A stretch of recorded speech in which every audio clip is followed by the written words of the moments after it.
Aku belum sempat mengetuk pintu untuk ketiga kalinya saat Tika membukanya.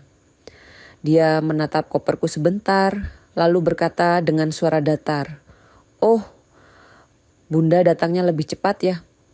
Kamarnya sudah kami siapkan kok di gudang belakang. Usiaku 63 tahun sekarang. 3 tahun sudah berlalu sejak Haryo, suamiku, meninggalkan dunia karena stroke. Setiap pagi aku masih terbangun dengan harapan melihat sosoknya berbaring di sampingku. Tapi yang tersisa hanya tempat kosong dan kerinduan yang tak pernah usai. Rumah kami terletak di ujung gang sempit di Salatiga. Dindingnya setengah kayu, sudah dimakan usia. Halaman kecil di depan selalu kupenuhi dengan bunga kenanga, aroma favoritnya. Di ruang tamu, foto keluarga kami tergantung dengan bingkai kusam, menjadi saksi bisu perjalanan waktu yang tak kenal ampun. Sejak ditinggal Haryo, aku terbiasa hidup sendiri. Rutinitas harianku selalu sama. Bangun pagi, menyapu halaman, menyalakan radio tua peninggalan Haryo, menyeduh secangkir teh manis untuk diriku sendiri. Lalu duduk di kursi rotan sambil membaca ulang majalah-majalah lawas yang kusimpan di lemari. Sunyi. Begitulah hidupku sekarang. Setiap pagi masih saja tanganku tergerak menyiapkan 2 gelas teh. Padahal aku tahu hanya satu yang akan kuminum. Ketika azan berkumandang dari masjid kampung, tak ada lagi yang bergegas mengambil sajadah selain diriku. Dan kursi goyang di teras, tempat Haryo biasa duduk di sore hari, kini hanya menjadi tempat menaruh handuk atau koran. Semakin tua, yang paling menyakitkan, bukan kesepian, tapi merasa tidak lagi dianggap penting oleh anak sendiri. Bisikku pada angin sore yang menerobos jendela. Lalu, suatu hari, telepon berdering. Suara Fadli, anak laki-laki satu-satunya yang kumiliki, terdengar hati-hati di ujung sana. "Bunda masih sendiri? Kami ngobrol. Kayaknya Bunda bisa tinggal sama kami dulu." Aku terdiam. Tanganku menggenggam gagang telepon lebih erat. "Biar dekat sama cucu, Bun.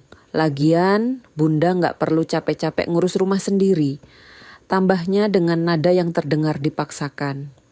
Aku diam lama, tidak langsung menjawab. Dalam hati bertanya-tanya, kapan terakhir kali Fadli telepon tanpa minta sesuatu? Kilas balik memori Idul Fitri tahun lalu muncul di benakku. Fadli datang bersama keluarganya, tapi Tika, istrinya, hanya duduk di pojok, sibuk dengan ponselnya, hampir tidak menyapaku sama sekali. Fadli sendiri tampak kurus, wajahnya lelah, dan cepat-cepat pamit ketika aku mulai bertanya tentang kabarnya. Aku masih ingat jelas saat tetangga sebelah bercerita bahwa Tika pernah berkata, mertua tinggal sendiri itu lebih enak, gak bikin repot. 3 malam aku beristikarah, memohon petunjuk kepada Allah. Dan setelah semua pertimbangan, aku memutuskan untuk pergi. Tidak membawa semua barangku, hanya baju cukup untuk seminggu. Foto keluarga kecil kami, mushaf yang selalu kubaca tiap malam, dan tas jinjing kesayangan pemberian almarhum suamiku. Sebelum meninggalkan rumah, aku lap lantai sekali lagi, seperti akan ditinggal lama. Kukunci semua lemari, dan kuletakkan secarik surat kecil di meja. Rumah ini masih milik Bunda. Jangan pernah merasa terusir oleh sunyi. Perjalanan ke rumah Fadli di Cibitung terasa panjang. Aku naik bus malam dari Terminal Tingkir menuju Bekasi. Hujan mengguyur sepanjang jalan, seakan langit ikut menangisi keputusanku. Sampai pukul 5 pagi, aku menunggu di warung teh dekat perumahan. Tak ingin mengganggu mereka terlalu pagi.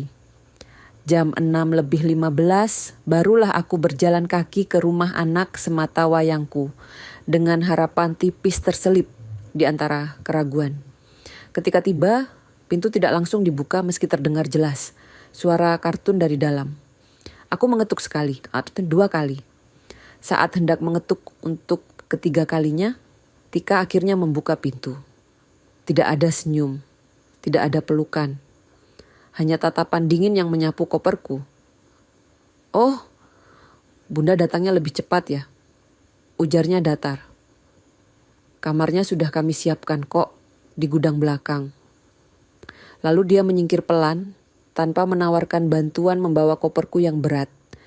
Dari dalam tak terdengar suara Rafa dan Ilham, cucuku. Mereka tak keluar menyapa neneknya yang baru datang. Bau pampers dan gorengan basi memenuhi ruang tamu. Lantai penuh dengan mainan plastik berserakan dan dinding bernoda coretan warna-warni. Televisi menyala dengan volume keras, tapi tak ada yang benar-benar menonton. Fadli muncul dari kamar dengan mata sembab. "Maaf, semalam begadang," katanya singkat. "Ini kamar Bunda ya." Dia membuka pintu menuju ruangan di bagian belakang rumah, gelap dan pengap, dengan sarang laba-laba menggantung di setiap sudut. Bau kapur barus dan debu lama menyengat hidungku begitu pintu terbuka.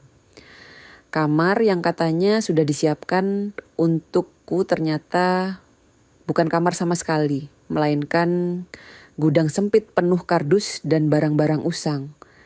Sebuah kasur angin yang bocor sedikit diletakkan di tengah ruangan, tanpa bantal, tidak ada lemari, hanya rak triplek berdebu di sudut. Lampu neon di atas berkedip-kedip, seakan menertawakan nasibku. Yang membuatku tertegun adalah koperku yang sudah ada di sana. Padahal aku baru saja tiba dan belum sempat membawanya masuk. Mereka sudah tahu aku akan pergi, tapi mereka tidak siapkan sambutan. Mereka siapkan pengasingan. Batinku pedih. Saat duduk di atas kasur angin yang berbunyi decit setiap kali bergerak, mataku menangkap sesuatu. Tas plastik biru tua terselip di bawah kardus. Entah dorongan apa, aku menariknya. Dan di dalamnya ada sesuatu yang bukan milikku, tapi jelas ada hubungannya denganku. Tanganku bergetar membukanya. Setiap kali aku cuci piring, Tika sengaja keluar kamar hanya untuk mengambil air minum dan menatapku datar. Setiap aku masak, dia menolak makan. Setiap aku beli sabun cuci, dia bilang, "Lain kali bilang dulu Bunda. Kita lagi ngirit banget." Hari-hari pertama di rumah Fadli tidak seperti yang kubayangkan. Aku berharap bisa membantu mereka. Mencuci pakaian, memasak makanan lezat, menata mainan cucu, dan membuat rumah lebih nyaman untuk ditinggali. Setiap pagi, aku bangun paling awal untuk menyiapkan nasi uduk, telur dadar, dan susu hangat untuk cucu-cucuku. Namun tidak pernah ada pujian. Tika hanya muncul setelah semua pekerjaan selesai. Kadang hanya berkata, "Oh, udah ya, makasih." Dengan nada yang seolah terpaksa. Minggu pertama berlalu dan Tika mulai mengatur hal-hal kecil dengan sindiran halus yang menyakitkan. "Bunda kalau bisa cucinya malam aja ya, airnya nyedot banyak," katanya saat aku baru selesai mencuci piring sarapan. Lain waktu dia berkata, "Lampunya jangan dinyalain terus ya. Tagihan bulan kemarin bikin kaget." Bahkan ketika aku menyapu lantai dengan pewangi yang kubawa dari rumah, Tika berkomentar, "Kalau nyapu lantai, jangan pakai pewangi yang itu, baunya bikin pusing." Sementara itu, Fadli semakin jarang terlihat di rumah. Ia berangkat pagi-pagi sekali dan pulang larut malam. Seringkali lewat pukul 11 malam. Kadang dia pulang tanpa sempat mandi. Langsung masuk kamar dan menutup pintu. Aku perhatikan, lampu kamar mereka sering menyala hingga subuh. Suatu malam, ketika aku terbangun untuk sholat tahajud, samar-samar ku dengar suara Fadli berbisik di telepon. "Enggak, dia masih di sini. Tenang aja." Siapa yang dia maksud dengan dia? Apakah itu aku? Dan siapa yang dia tenangkan? Meski begitu, ada sedikit kebahagiaan yang kudapatkan. Rafa dan Ilham, cucu-cucuku, mulai dekat denganku. Rafa, yang berusia 6 tahun, sering memintaku membacakan buku cerita sebelum tidur. Ilham, si bungsu yang baru 4 tahun, senang tidur di pangkuanku sambil kuusap kepalanya. Tapi Tika tidak menyukai kedekatan kami. Nenek jangan manja-manjain terus, nanti susah dilepasnya. Ujarnya sinis saat melihat Ilham memelukku erat. Ada kejanggalan yang kuperhatikan tentang keuangan mereka. Tika sering mengeluhkan tagihan listrik dan air, tapi tiba-tiba ada paket belanja online yang datang hampir setiap minggu. Suatu siang, seorang kurir datang mengantarkan paket. Aku yang membukakan pintu karena Tika sedang mandi. Paketnya berisi tas kulit dengan merek internasional yang bahkan aku tak pernah dengar. Itu titipan teman, bukan buat aku, kata Tika terburu-buru saat melihatku menerima paketnya. Tapi raut wajahnya panik, seperti tertangkap basah. Hal lain yang membuatku heran adalah dompetku yang kosong lebih cepat dari biasanya. Seingatku, uang tunai Rp620.000, sisa belanja masih ada di dompet. Tapi ketika ku cek keesokan harinya, hanya tersisa Rp60.000. Saat aku hendak bertanya pada Fadli, dia buru-buru menjawab, mungkin kepake buat belanja harian kali ya bun. Jawaban yang terlalu cepat untuk pertanyaan yang belum selesai kuutarakan. Ucapan-ucapan menyakitkan mulai terdengar lebih sering, seperti tetesan air yang perlahan mengikis batu. Bunda sih gak perlu repot-repot masak, kita biasa pesan aja, kata Tika saat aku menyiapkan sayur SOP untuk makan malam. Baju yang bunda cuci, katain kayaknya gak perlu deh, kita biasa laundry. Tambahnya keesokan hari. Dan yang paling menyakitkan, bunda bantu sih bantu, tapi ya gitu, kita juga lagi banyak beban. Beban, itukah aku sekarang? Beban bagi anak dan menantuku? Suatu sore, saat aku sedang mencuci piring di dapur, Tika berbicara dengan temannya via telepon. Dia menggunakan fitur loudspeaker, seakan sengaja ingin aku mendengar. Dia tuh masih pakai baju zaman dulu. Kalau keluar bareng, kayak bawa ART, kata Tika sambil tertawa kecil. ART, asisten rumah tangga. Begitukah pandangannya tentang mertuanya sendiri? Aku hanya terdiam, tanganku terus menggosok piring yang sebenarnya sudah bersih. Air mata menggenang, tapi ku tahan sekuat tenaga.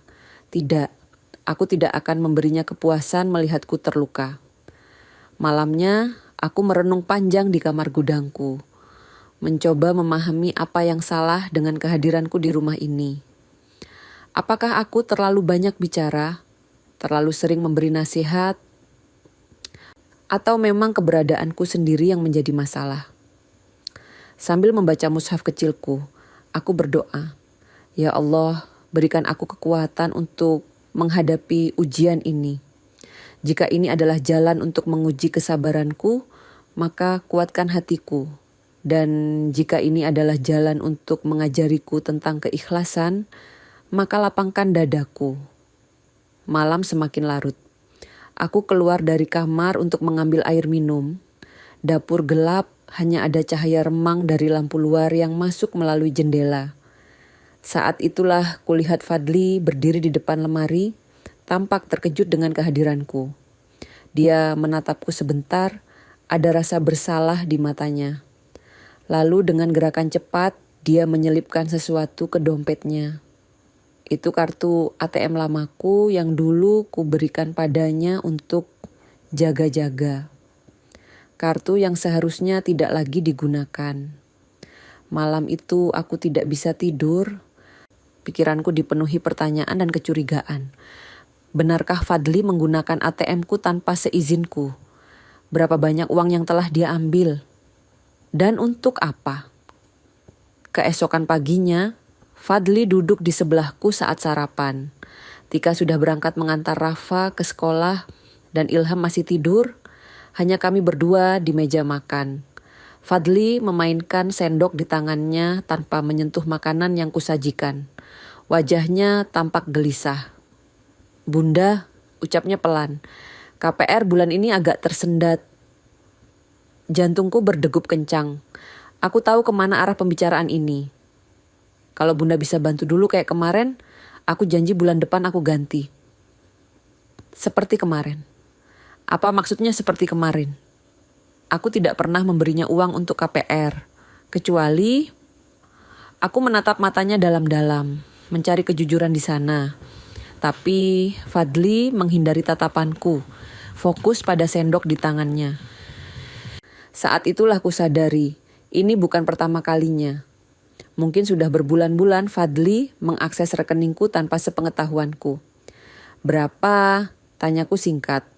Berusaha menyembunyikan kekecewaanku. 1.250.000, jawabnya pelan. Aku terdiam. Bukan jumlahnya yang membuatku sedih, tapi fakta bahwa anakku sendiri tega mengambil uangku secara diam-diam, lalu berpura-pura memintanya secara baik-baik.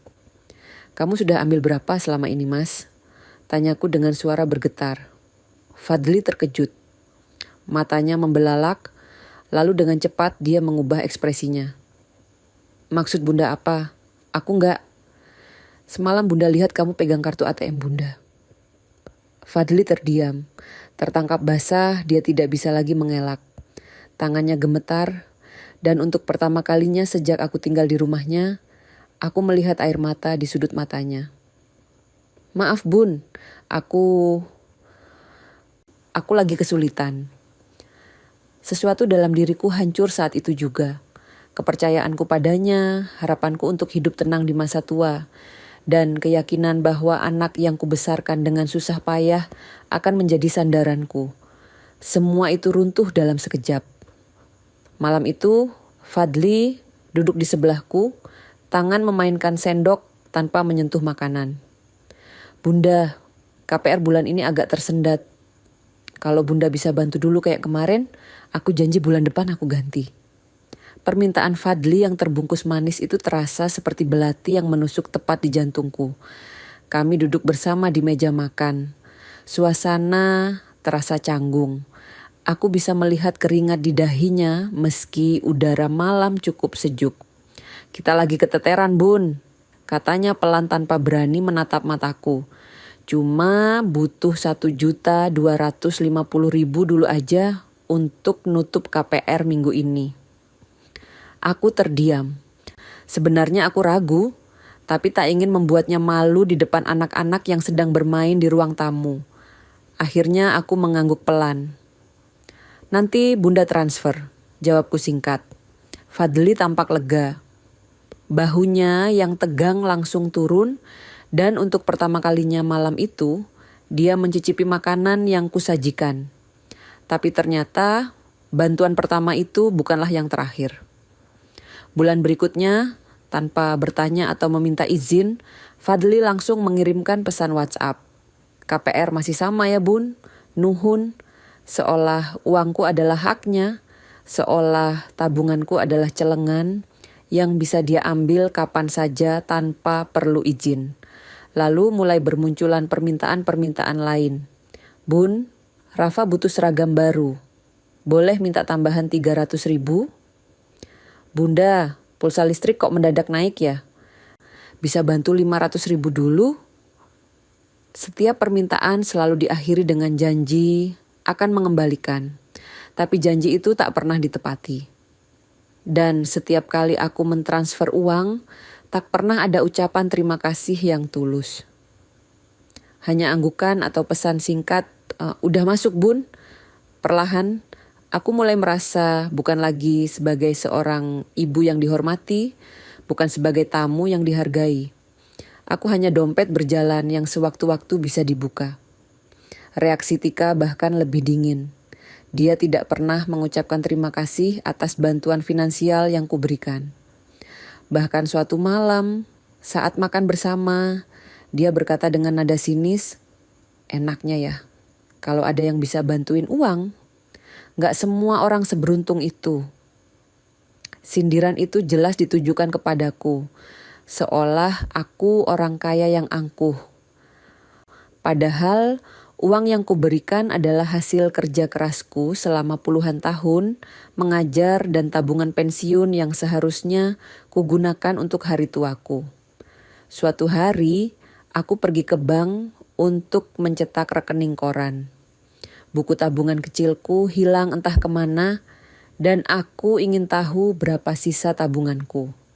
Betapa terkejutnya aku saat melihat laporan transaksi.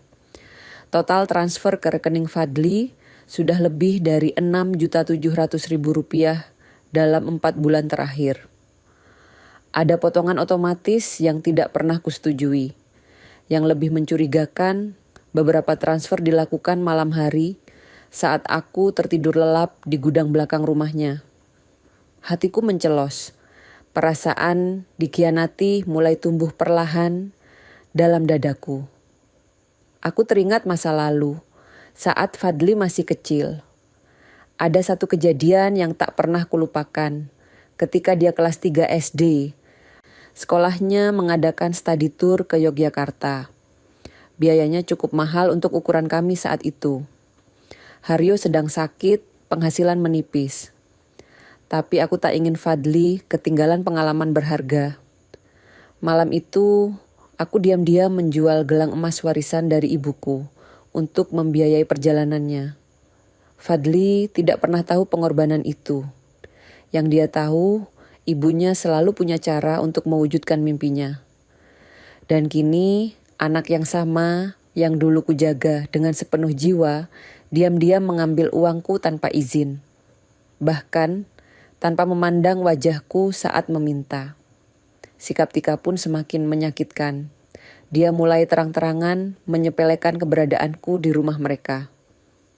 Bunda tuh ngerasa bantu, padahal kadang nambah beban juga. Katanya suatu hari, saat mengira aku tak mendengar. Mas Fadli jadi makin mikir karena Bunda loh. Kasihan dia, ucapnya di lain waktu. Seolah kehadiranku adalah musibah bagi suaminya. Anak-anak pun mulai dilarang dekat-dekat denganku. Rafa tak lagi boleh tidur di kamarku, Ilham tak lagi boleh duduk di pangkuanku terlalu lama. Suatu malam, Fadli lupa menutup laptopnya di meja makan. Aku berniat mematikannya agar menghemat baterai. Tapi saat menyentuh touchpad untuk menutup programnya, layar menyala dan tampaklah sesuatu yang membuatku terhenyak. Tab browser yang terbuka menampilkan situs bernama Winbola Lapanelaan dengan halaman history transaksi. Di sana tertera beberapa nominal transaksi yang membuatku merinding. Rp500.000, Rp1.200.000, Rp950.000. Transaksi-transaksi itu dilakukan pada jam-jam malam saat Fadli mengaku sedang lembur di kantor. Jadi ini alasannya selalu pulang larut. Jadi ini mengapa uangku terus menipis. Jadi ini sebabnya dia sering terlihat gelisah dan tidak fokus. Anakku, darah dagingku sendiri, ternyata kecanduan judi online. Aku tidak langsung menegurnya. Malam itu aku hanya berdiri di lorong, menatap kamarnya yang tertutup rapat. Air mata mengalir tanpa kusadari. Dengan langkah gontai, aku kembali ke kamar gudangku dan mencatat semua temuanku di buku kecil. Keesokan harinya, aku mulai mencocokkan data. Kartu ATM lamaku yang dulu kuberikan kepada Fadli untuk jaga-jaga memang masih aktif. Dan transaksi-transaksi mencurigakan itu waktunya persis sama dengan waktu login ke akun judi online. Beberapa transaksi bahkan langsung ditarik dari rekeningku tanpa sepengetahuanku. Tanggal dan waktunya cocok dengan bukti login akun judi yang kulihat semalam. Hatiku hancur berkeping-keping. Bukan karena uang yang telah hilang, tapi karena kepercayaan yang telah dikhianati. Pagi itu, aku memutuskan untuk pergi ke pasar. Tapi sebelumnya, aku mampir ke konter fotokopi dan print di dekat pasar. Di sana, aku mencetak seluruh mutasi rekening selama 4 bulan terakhir. Dalam perjalanan pulang di angkot, aku membaca lagi cetakan itu dengan teliti. Dan Saat itulah aku menyadari sesuatu yang lebih menyakitkan. Bukan hanya uangku yang mereka ambil, harga diriku pun ikut dicicil pelan-pelan. Setiap kali Tika menyindirku di depan teman-temannya, setiap kali Fadli berbohong tentang lembur, setiap kali cucuku dilarang dekat denganku, mereka mengambil sepotong demi sepotong martabat dan harga diriku. Malam itu, aku berlutut lama di atas sajadah. Air mata tak berhenti mengalir. Aku memohon petunjuk kepada Allah. Ya Allah, aku tahu ujian ini berat, tapi aku yakin Engkau tidak akan memberikan cobaan melebihi kemampuan hamba-Mu. Berikan aku kekuatan untuk menghadapinya. Berikan aku kebijaksanaan untuk mengambil keputusan yang tepat. Sepanjang malam aku berpikir, merenungkan langkah apa yang harus kuambil. Haruskah aku menegur Fadli langsung? Haruskah aku mengadu kepada Tika? Atau haruskah aku diam dan menerima semuanya? Fajar belum lagi menyingsing ketika aku membuat keputusan. Ini bukan tentang uang lagi. Ini tentang harga diri, tentang keadilan, dan tentang mengajarkan anakku bahwa setiap perbuatan memiliki konsekuensi. Aku terjaga semalaman. Mata tidak bisa terpejam. Di sebelah naskah doa-doa harianku, tergeletak HP dengan aplikasi M-Banking terbuka. Aku mulai menghapus satu persatu, semua transfer otomatis ke rekening Fadli. 1 klik, 2 klik, 3 klik, lalu sunyi. Dengan setiap klik, aku merasa sebagian beban terangkat dari pundakku. Bukan kelegaan yang sepenuhnya, tapi awal dari pemulihan. Setelah selesai, aku menutup aplikasi dan meletakkan HP di sampingku. Lalu aku membuka mushafku dan membaca ayat-ayat yang selalu menenangkan hatiku. Tak lama, fajar menyingsing. Suara azan subuh berkumandang dari masjid terdekat. Aku bersiap untuk salat. Mungkin ini akan jadi salat subuh terakhirku di rumah Fadli. Tapi aku tak lagi takut atau sedih. Ada ketegaran baru yang tumbuh dalam diriku. Selesai salat, aku mulai mengemasi barang-barangku perlahan. Tidak banyak yang kubawa, sama seperti saat aku datang. Ya Allah, berikan aku kekuatan untuk melangkah pergi. Bisikku sambil melipat sajadah terakhir kali. Langkahku mantap menuju pintu depan. Aku akan pergi tanpa kata. Tapi dengan segalanya yang harus mereka takuti, kebenaran. Aku terjaga semalaman. Mata tidak bisa terpejam. Di sebelah naskah doa-doa harianku, tergeletak HP dengan aplikasi M-Banking terbuka. Aku mulai menghapus satu persatu. Semua transfer otomatis ke rekening Fadli. 1 klik, 2 klik, 3 klik. Lalu sunyi. Malam terakhirku di rumah Fadli terasa begitu panjang. Tidak ada perpisahan.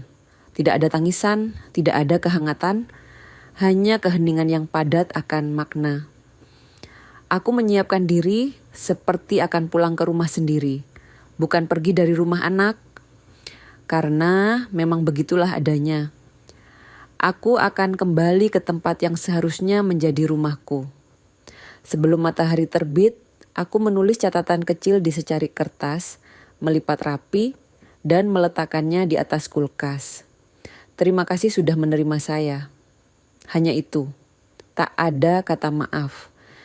Tak ada ucapan selamat tinggal. Karena aku tahu kehadiranku di rumah ini tidak pernah sepenuhnya diterima.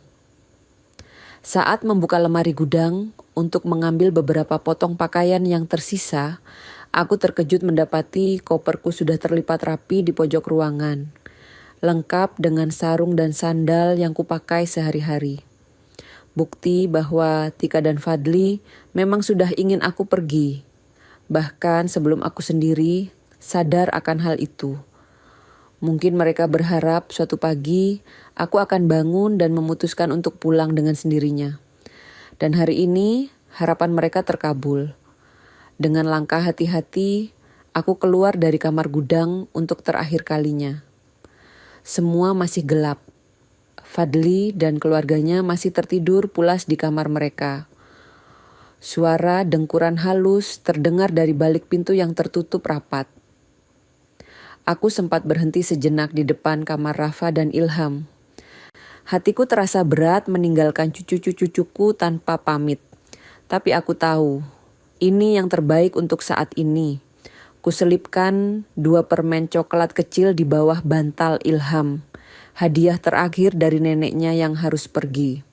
Kemudian, dengan satu tarikan napas panjang, aku melangkah keluar dari rumah itu. Udara pagi yang dingin menyambut wajahku, seolah berbisik, "Selamat datang kembali ke dunia." Aku naik bus subuh dari Terminal Bekasi menuju Salatiga. Duduk di kursi nomor 3B, menatap jendela sepanjang perjalanan.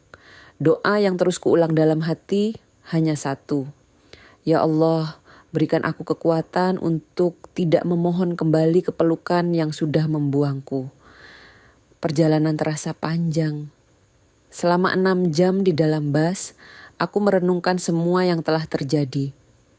Tentang Fadli kecil yang dulu selalu menungguku pulang mengajar. Tentang Fadli remaja yang kubelikan sepatu dari hasil menjual gelang emas warisan. Tentang Fadli dewasa yang kini mengambil uangku diam-diam untuk berjudi.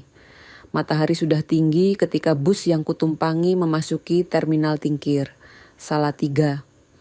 Udara kota kecil yang sejuk menyambut kedatanganku. Dengan koper di tangan, aku naik angkot menuju rumah lamaku di ujung gang sempit. Saat tiba, bau debu dan karbol lama menyambut. Rumah itu masih sama seperti saat kutinggalkan. Semua barang masih di tempat yang sama. Gantungan baju Pak Haryo, mushaf tua di rak samping tempat tidur, bahkan bantal leher milik cucu yang tertinggal saat terakhir kali mereka berkunjung. Tapi kali ini, rumah terasa berbeda. Bukan lagi tempat mengungsi setelah diusir dari rumah anak. Melainkan tempat kembali, tempat yang tidak pernah menolak kehadiranku. "Assalamualaikum," ucapku pelan saat memasuki rumah. Seolah meminta izin kepada kenangan-kenangan yang masih berdiam di dalamnya. Aku meletakkan koper di samping tempat tidur, lalu membuka jendela lebar-lebar, membiarkan udara segar dan cahaya matahari masuk, mengusir kelembaban dan kegelapan yang sempat menguasai rumah selama aku pergi. Setelah membereskan barang-barang, langkah pertama yang kulakukan adalah mengambil ponsel dan membuka aplikasi M-Banking. Inilah saatnya untuk aksi balasan pertama, senyap tapi mematikan. Kubuka rekening online baru dengan nomor dan PIN yang berbeda dari sebelumnya. Semua transfer otomatis yang mengarah ke rekening Fadli kuputus sepenuhnya. Semua akses ATM kucabut. Aku buka rekening baru atas namaku sendiri dengan email dan password baru yang tidak diketahui siapapun. Langkah selanjutnya, blokir semua kontak. Nomor Fadli kublok. Tika kublok di semua media sosial yang kumiliki. Bahkan dari grup keluarga besar pun aku keluar diam-diam tanpa pamit. "Maaf Haryo," bisiku sambil menatap foto almarhum suamiku yang tergantung di dinding. "Aku harus melakukan ini, bukan karena dendam, tapi karena pelajaran." Malam itu, aku duduk di beranda rumah, membuka kembali mesin jahit tua yang dulu sering kugunakan. Dulu, sebelum pensiun, aku sering menjahit pakaian untuk menambah penghasilan. Kini, keahlian itu akan kembali berguna. Setelah membersihkan debu yang menempel, aku mulai menjahit tas kain sederhana. Lalu celemek, sarung bantal, dan taplak meja. Semuanya akan kujual online lewat akun baru yang kubuat dengan nama samaran. 2 minggu kemudian, pesanan pertamaku tiba. Seorang ibu muda dari Jakarta memesan celemek dengan motif bunga. Setelah menerimanya, dia menulis review. Jahitannya rapih, seperti buatan nenek saya dulu. Kata-kata itu mengingatkanku pada peranku yang sebenarnya, seorang nenek. Dan meski kini aku terpisah dari cucuku, ikatan darah itu tak pernah putus. Suatu hari, Setelah menerima gaji pertama dari hasil menjahit, aku pergi ke toko elektronik. Di sana aku beli 2 tablet merek lokal yang cukup terjangkau. Bukan yang termahal tapi cukup baik untuk anak-anak. Aku meminta penjaga toko menginstal beberapa aplikasi edukatif dan permainan sederhana. Kukirimkan kedua tablet itu ke rumah Fadli tanpa mencantumkan nama pengirim. Hanya ada kartu kecil terselip di dalam kotak. Meskipun jauh, Mimi selalu di sini. Aku tidak berharap banyak. Mungkin Tika akan membuang hadiahku, atau mungkin Fadli akan menjualnya untuk berjudi lagi. Tapi setidaknya aku sudah berusaha menjadi nenek yang baik, meski dari jauh. Hasilnya, sunyi. Tidak ada balasan, tidak ada ucapan terima kasih. Tapi seminggu kemudian, saat iseng membuka Instagram, aku melihat story yang diunggah Tika. Rafa tampak sedang bermain game edukasi di tablet barunya. Dan Ilham memotret selfie dengan stiker bertuliskan, "Main bareng Mimi." Tidak ada namaku disebutkan. Tika pun tidak menandaiku. Tapi aku tahu, itu cukup. Cucuku masih mengingatku. Dan itu yang terpenting. Hari-hariku berlalu dengan damai. Pesanan jahitan semakin banyak. Aku mulai punya pelanggan tetap. Bahkan beberapa tetangga memesan langsung ke rumahku. Hidupku perlahan kembali normal. Bahkan lebih baik dari sebelumnya. Hingga suatu pagi, saat sedang menyapu halaman, Pak Pos datang membawa surat. Surat resmi dari bank yang selama ini kugunakan. Kubuka dengan penasaran dan isinya membuatku terhenyak. Notifikasi keterlambatan cicilan KPR atas nama bersama Marni and Fadli. Jantungku berdegup kencang. KPR atas namaku dan Fadli? Sejak kapan? Lalu aku ingat. Beberapa bulan lalu, Fadli memintaku menandatangani beberapa berkas yang katanya untuk persyaratan subsidi rumah. Aku menandatanganinya begitu saja, tanpa membaca detail, karena percaya pada anakku sendiri. Ternyata dia membuat KPR dengan 2 nama, namaku dan namanya. Dan kini setelah aku memblokir semua akses ke rekeningku, dia tidak bisa membayar cicilan itu. Aku duduk terpaku di kursi teras, surat masih tergenggam erat di tangan. Ini bukan lagi tentang uang yang diambil diam-diam. Ini tentang penipuan terencana dengan memanfaatkan kepercayaan seorang ibu. Malam itu aku duduk di ruang tamu, lampu dimatikan, hanya ada cahaya dari layar laptop. Di sana terbuka semua bukti dan satu keputusan. Aku tidak akan tinggal diam kali ini. Tidak lagi. Kuambil ponsel dan kuhubungi nomor bank yang tertera di surat. Aku perlu tahu persis apa yang terjadi dan apa konsekuensinya untukku. Setelah mendapat penjelasan, aku menutup telepon dengan perasaan campur aduk. Esok paginya, aku pergi ke kantor bank tersebut. Membawa semua bukti yang kumiliki, mutasi rekening, surat KPR, bahkan screenshot percakapan WhatsApp dengan Fadli. Saya mau melaporkan dugaan penipuan, kataku kepada petugas customer service yang menyambutku. Wajahnya tampak terkejut. Mungkin tidak biasa mendengar seorang ibu melaporkan anaknya sendiri. "Maaf Bu, kalau boleh tahu, siapa yang Ibu laporkan?" Tanyanya hati-hati.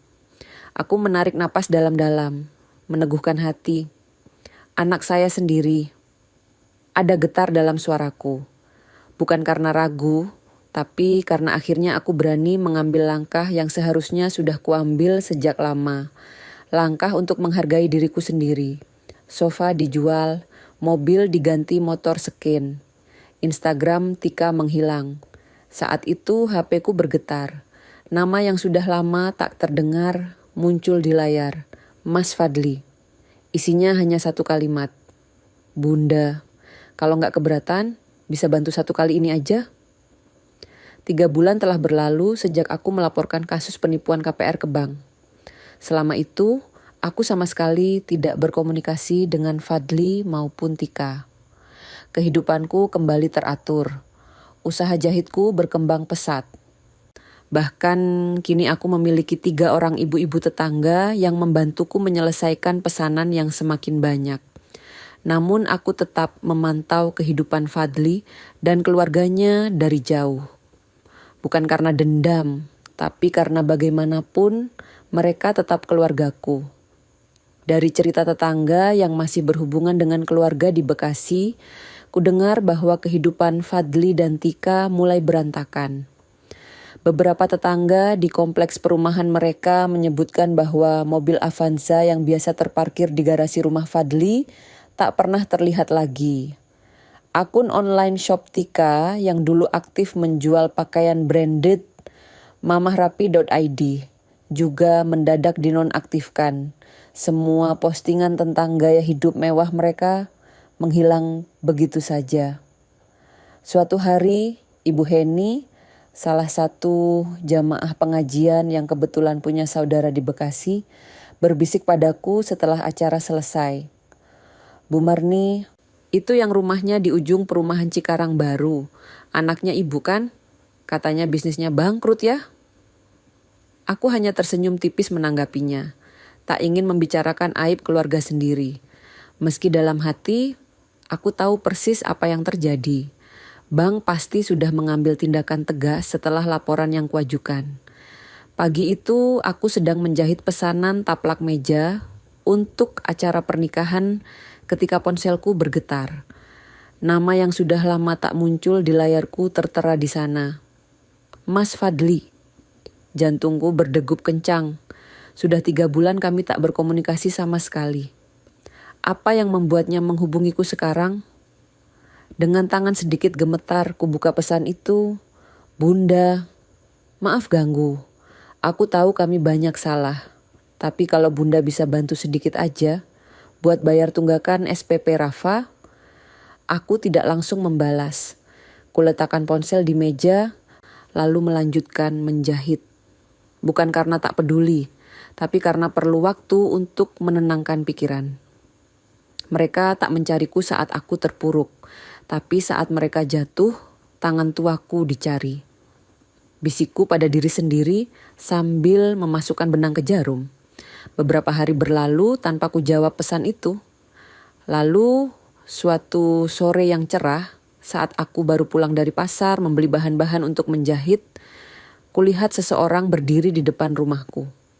Sosok kurus dengan kemeja kusut dan celana jeans yang sudah pudar warnanya. Wajahnya lebih tirus dari terakhir kali aku melihatnya. Matanya cekung dengan lingkaran hitam di bawahnya.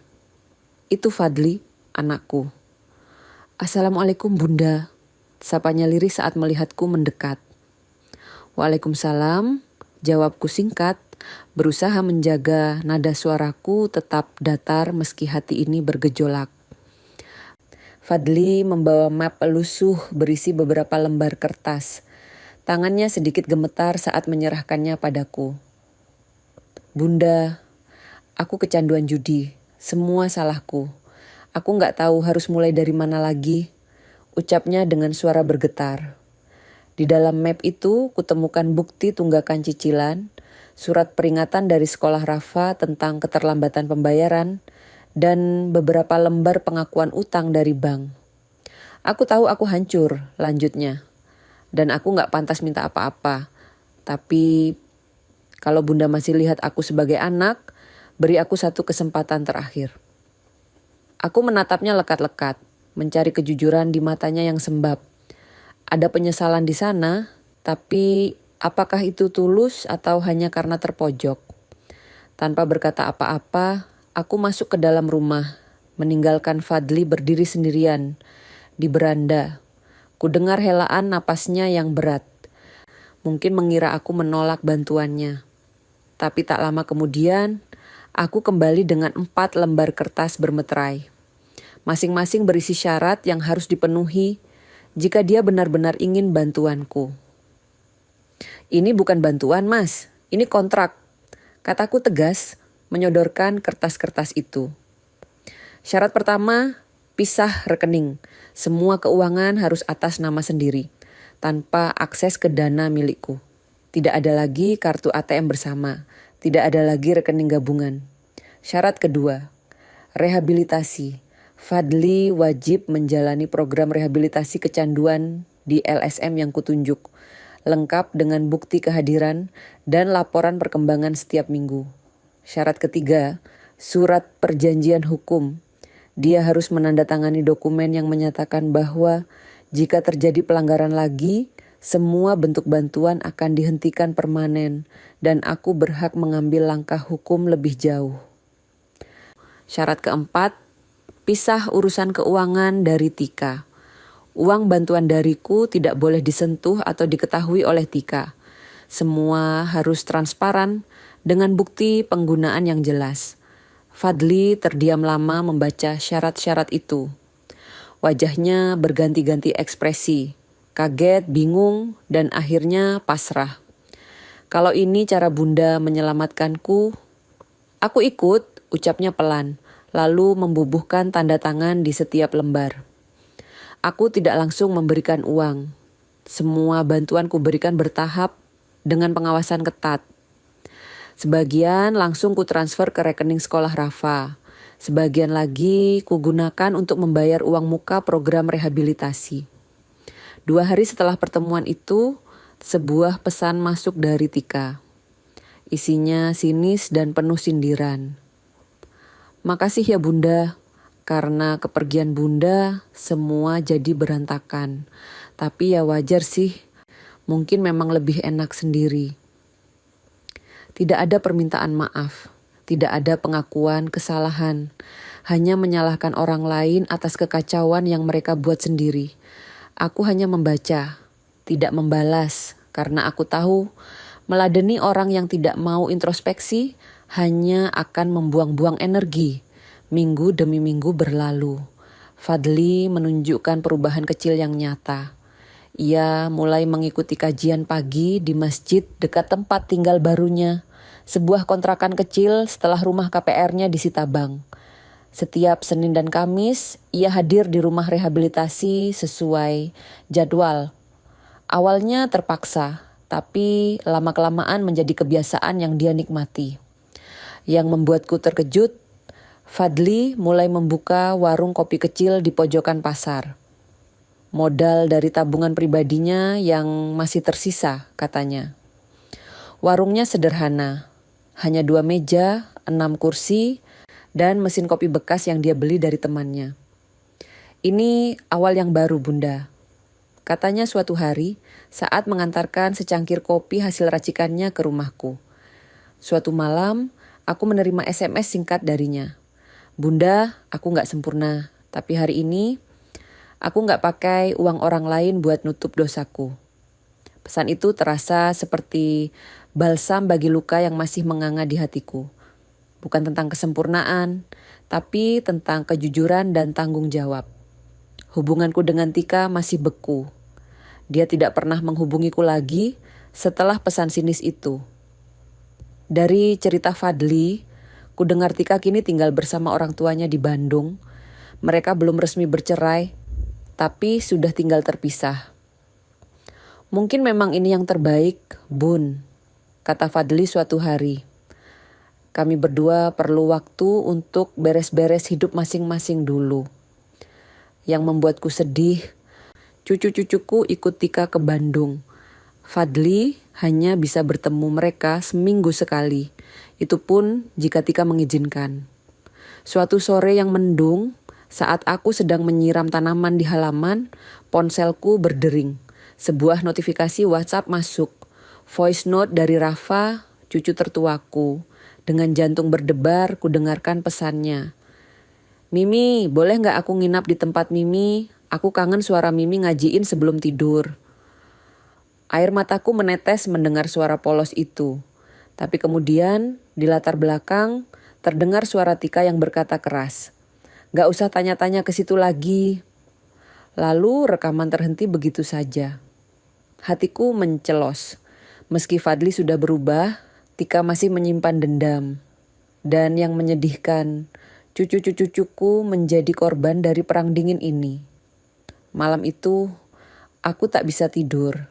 pikiranku dipenuhi wajah Rafa dan Ilham.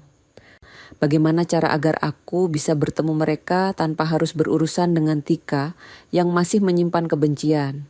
Setelah salat tahajud, sebuah ide muncul di benakku. Mungkin ini saatnya menggunakan senjata terakhirku. Bukan untuk menyerang, tapi untuk membangun jembatan. Keesokan paginya, aku menghubungi Pak Hamid, teman lamaku yang bekerja sebagai pengacara. Aku menceritakan situasinya dan meminta sarannya. Bu Marni, sebagai nenek, ibu punya hak untuk bertemu cucu. Apalagi jika memang Rafa dan Ilham juga ingin bertemu ibu. Jelas, Pak Hamid. Kita bisa mengajukan permohonan hak bertemu cucu secara resmi. Biasanya pengadilan akan memberikan jadwal kunjungan yang jelas.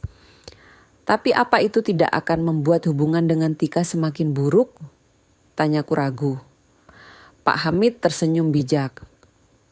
Kadang Bu, ketegasan yang berbasis hukum justru membuat orang lain sadar bahwa kita serius. Tika mungkin akan kesal awalnya, tapi dia akan tahu bahwa Bu Marni bukan lagi orang yang bisa dimanfaatkan atau diabaikan begitu saja. Setelah berpikir selama beberapa hari, akhirnya kuputuskan untuk mengambil langkah itu. Bukan demi kepuasanku, tapi demi hak cucu-cucuku untuk tetap dekat dengan neneknya. Proses pengadilan berjalan lebih cepat dari yang kuduga. Mungkin karena kasusnya cukup jelas, atau mungkin karena hakim yang menangani pernah menjadi muridku dulu. 2 minggu kemudian, keputusan turun. Aku berhak mengunjungi Rafa dan Ilham 2 kali sebulan. Plus 1 kali menginap di rumahku setiap 3 bulan. Reaksi Tika? Tentu saja marah besar. Dia mengirimiku pesan panjang berisi kemarahan dan tuduhan-tuduhan. Tapi aku tidak membalasnya. Sebagai gantinya, kukirimkan salinan keputusan pengadilan dan jadwal kunjungan yang sudah ditetapkan. Kunjungan pertamaku ke Bandung untuk bertemu cucu-cucu terasa canggung awalnya. Tika hanya membuka pintu sebentar, lalu masuk ke kamarnya tanpa berkata apa-apa. Orang tuanya yang menyambutku dengan ramah dan mempersilakan masuk. Rafa dan Ilham awalnya malu-malu. Tapi setelah kukeluarkan oleh-oleh dan buku cerita baru, mereka mulai mencair. Dalam waktu 1 jam, Ilham sudah duduk di pangkuanku. Sementara Rafa asik bercerita tentang sekolah barunya. Sebelum pulang, Rafa berbisik di telingaku.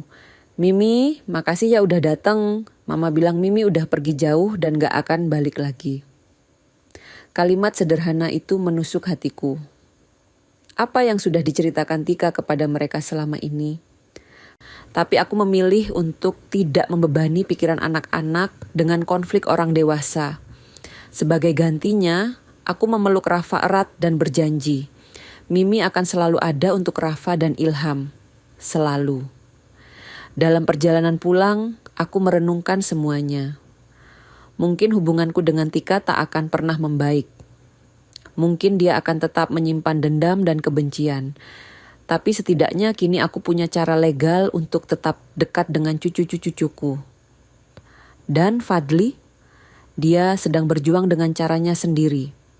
Pelan tapi pasti, dia mulai membangun kembali hidupnya yang hancur. Warung kopinya mulai memiliki pelanggan tetap. Program rehabilitasinya berjalan lancar. Dan yang terpenting, dia mulai menemukan jati dirinya kembali. Suatu hari, Fadli mengirimiku foto. Dalam gambar itu, tampak sebuah banner sederhana di depan warung kopinya. Kedai Haryo, dinamai sesuai nama mendiang ayahnya. Di bawahnya, dia menulis pesan singkat. Ini caraku menghormati ayah dan meminta maaf padamu, Bunda. Untuk pertama kalinya setelah sekian lama, aku menangis. Bukan tangis kesedihan, tapi tangis lega. Mungkin memang benar. Terkadang kita harus kehilangan untuk menemukan. Harus jatuh untuk bisa bangkit dengan kekuatan baru. Dan kali ini, saat mereka datang lagi ke dalam hidupku, akulah yang memegang kendali. Bukan lagi sebagai dompet berjalan, tapi sebagai seorang ibu dan nenek yang dihormati. Hari itu Mas Fadli berdiri di depan kontrakan kecilnya. Tidak ada gengsi, tidak ada tuntutan, hanya kunci kecil berkarat yang ia letakkan di tanganku. Aku bangkit karena Bunda akhirnya berhenti menopang, katanya. 6 bulan berlalu sejak pertemuan kami di beranda rumahku. 6 bulan yang penuh perubahan, tidak hanya bagi Fadli, tapi juga bagiku. Pagi itu, aku datang untuk mengunjungi kontrakan barunya. Letaknya di belakang pasar tradisional, tidak jauh dari warung kopi yang dia kelola. Tempatnya sederhana, hanya bangunan 2 kamar dengan dapur kecil dan kamar mandi bersama dengan penghuni lain. Aku datang membawa rantang berisi lauk kesukaannya, tempe mendoan dan sayur lodeh. Biasanya Fadli langsung tersenyum lebar melihat makanan. Tapi kali ini wajahnya tampak serius. "Ada apa, Mas?" tanyaku, merasakan ada yang berbeda dari anakku hari ini. "Bunda, aku mau kasih sesuatu," jawabnya sambil merogoh saku celana. Dia mengeluarkan sebuah kunci kecil yang sudah berkarat. Lalu meletakkannya di tanganku dengan hati-hati. "Kunci apa ini?" tanyaku bingung. Fadli tersenyum tipis.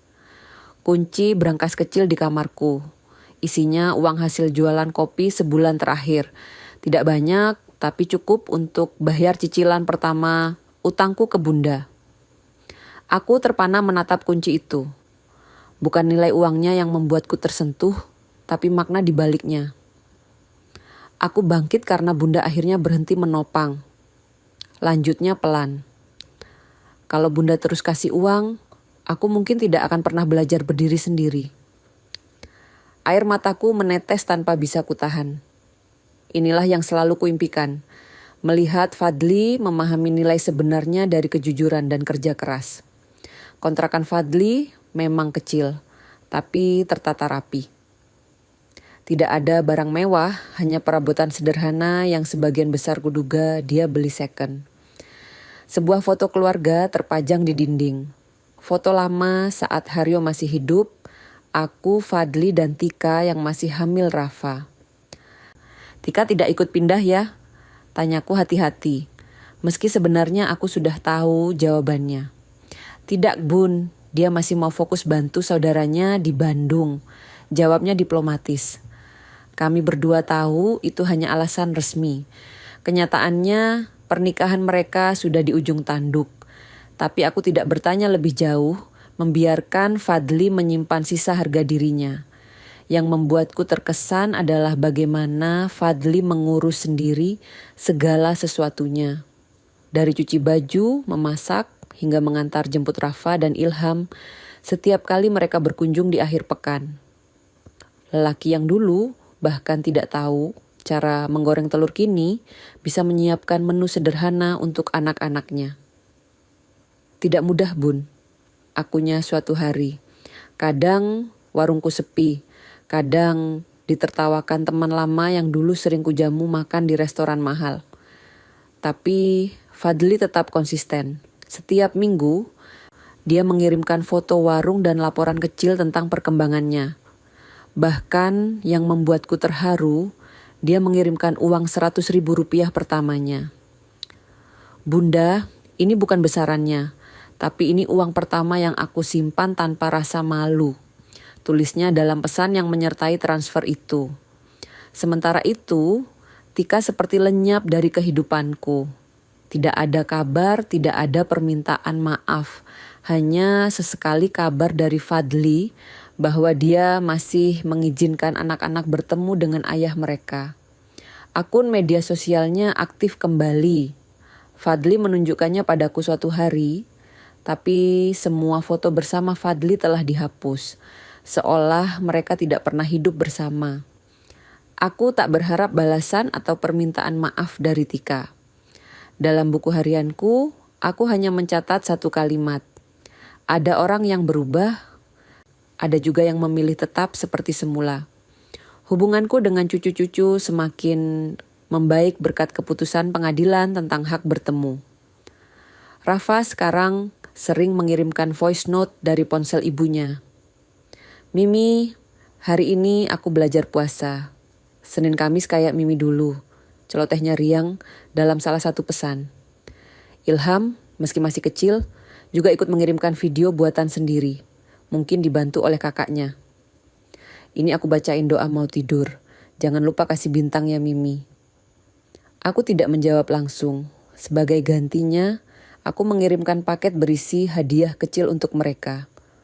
Buku mewarnai Islami yang kubeli di toko buku dekat rumah, 2 jaket rajut yang kubuat sendiri, dan teh celup rasa stroberi kesukaan Ilham. Di dalam paket itu, kuselipkan kartu bertuliskan, Mimi gak pernah pergi, cuma menunggu tempat yang tepat untuk dicintai. Kehidupan sosialku di kampung juga semakin membaik. Di pengajian rutin ibu-ibu, aku kembali aktif seperti dulu.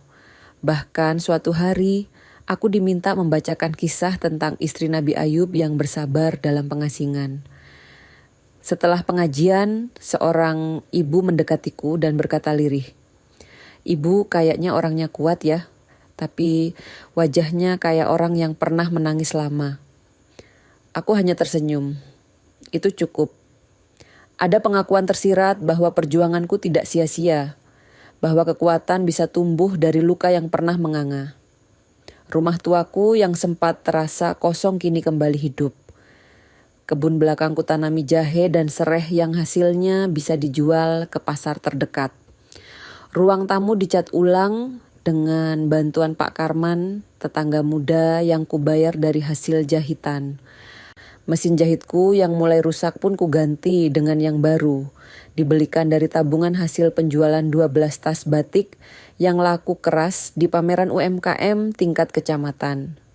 Suatu malam saat duduk di beranda sambil menatap bulan, aku merefleksikan semua yang telah terjadi.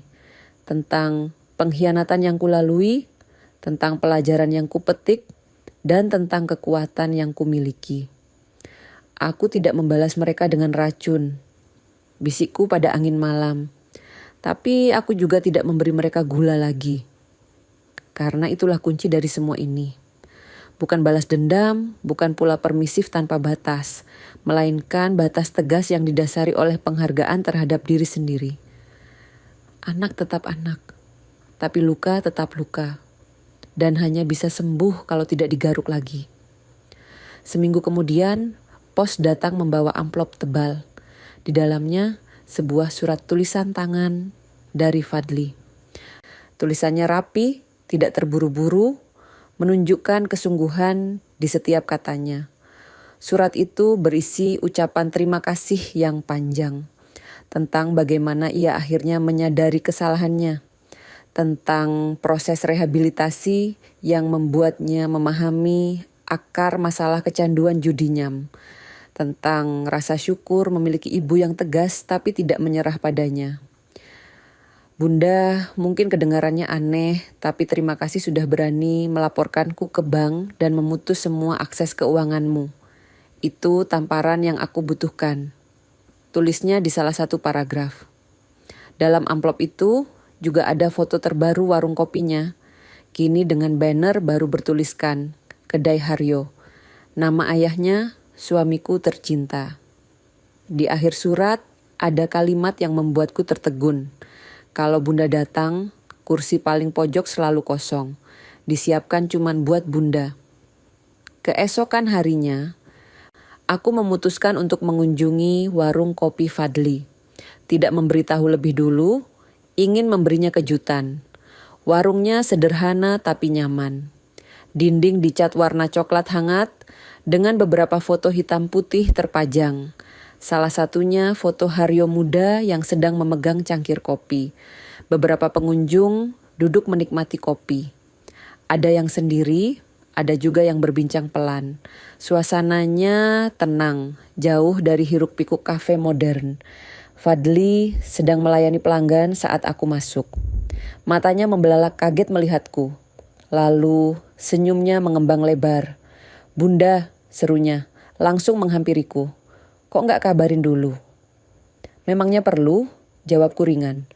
Kan kursi pojok selalu kosong buat bunda. Fadli tertawa, matanya berkaca-kaca. Dia menuntunku ke kursi di pojok ruangan, tepat di bawah foto Haryo. Di atas meja sudah ada secangkir teh jahe dan sepotong kue cucur, minuman dan kudapan favoritku. Aku selalu sediakan, Bun, setiap pagi. Kadang diminum pelanggan yang nggak tahu, tapi aku selalu ganti yang baru. Jelasnya dengan suara bergetar. Hatiku menghangat. Inilah anakku. Dengan segala kekurangan dan kelemahannya, dia tetap anakku. Sore itu kami mengobrol panjang tentang Rafa dan Ilham yang mulai terbiasa dengan jadwal kunjungan terbagi. Tentang Tika yang kabarnya akan menikah lagi dengan pengusaha di Bandung. Tentang rencana Fadli memperluas warung kopinya jika memungkinkan. Sebelum pulang, Fadli memberiku amplop kecil. Cicilan kedua, Bun, katanya bangga. Aku menggeleng. Simpan saja, Mas, untuk tabungan Rafa dan Ilham. Tapi Bun, uang itu tidak pernah jadi masalah. Potongku lembut. Yang jadi masalah adalah kejujuran dan tanggung jawab. Dan kamu sudah menunjukkan keduanya. Fadli memelukku erat, seperti yang tidak pernah dia lakukan selama bertahun-tahun belakangan. Pelukan seorang anak yang telah menemukan kembali jalan pulang ke hati ibunya. Di perjalanan pulang, aku merenung. Apakah aku sudah memaafkan sepenuhnya? Mungkin belum. Bekas luka itu masih ada. Masih terasa perihnya jika tersentuh. Tapi aku memilih untuk memaafkan. Bukan untuk menghapus ingatan atau berpura-pura semua tidak pernah terjadi. Melainkan untuk membebaskan diriku sendiri dari beban dendam yang merusak jiwa. Aku memaafkan tanpa melupakan, dan mereka akan hidup dengan ingatan itu selamanya. Bisikku pada diriku sendiri. Senja mulai turun saat aku tiba di rumah. Aku duduk di teras, memandang langit yang perlahan berubah warna dari jingga menjadi gelap. Suara azan maghrib berkumandang dari surau terdekat. Kali ini, aku menjawab dengan senyum, lalu berdiri untuk mengambil wudhu. Dalam sujud panjang, aku berbisik syukur untuk pelajaran hidup yang berharga. Untuk kesempatan melihat anakku bertumbuh meski di usia senja. Untuk kekuatan yang menopangku saat hampir menyerah. Ya Allah, aku tidak kaya, tapi hari ini aku tidak merasa miskin. Selesai salat, aku membuka pintu depan, membiarkan angin malam masuk ke rumah. Di langit, bintang-bintang mulai bermunculan satu persatu. Terang meski di tengah kegelapan.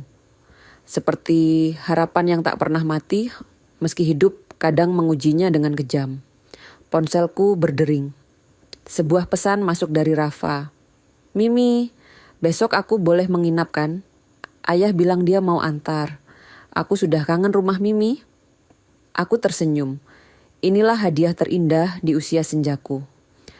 Bukan uang, bukan harta, tapi kesempatan untuk terus mencintai dan dicintai. Tentu sayang, Mimi sudah siapkan kamarmu, balasku sambil mengetik pesan. Hidupku tidak sempurna, masih ada luka yang belum sepenuhnya sembuh. Masih ada kenangan pahit yang kadang menyeruak di malam-malam sunyi. Tapi seperti rumah tua yang perlahan direnovasi, aku membangun kembali hidupku. Satu bata demi satu bata, satu hari demi satu hari. Bukan dengan dendam atau kepahitan, tapi dengan pengampunan yang membebaskan. Karena pada akhirnya ketika semua cerita dituturkan, yang tersisa bukanlah siapa yang paling menderita atau siapa yang paling bersalah. Yang tersisa adalah bagaimana kita memilih untuk bangkit dan melanjutkan hidup. Dan aku memilih untuk bangkit dengan keanggunan seorang ibu yang telah melalui badai dan tetap berdiri tegak. Memaafkan tanpa melupakan, mencintai tanpa membutakan diri, dan memeluk hari esok dengan keyakinan bahwa kebaikan pada akhirnya akan selalu menemukan jalan pulang.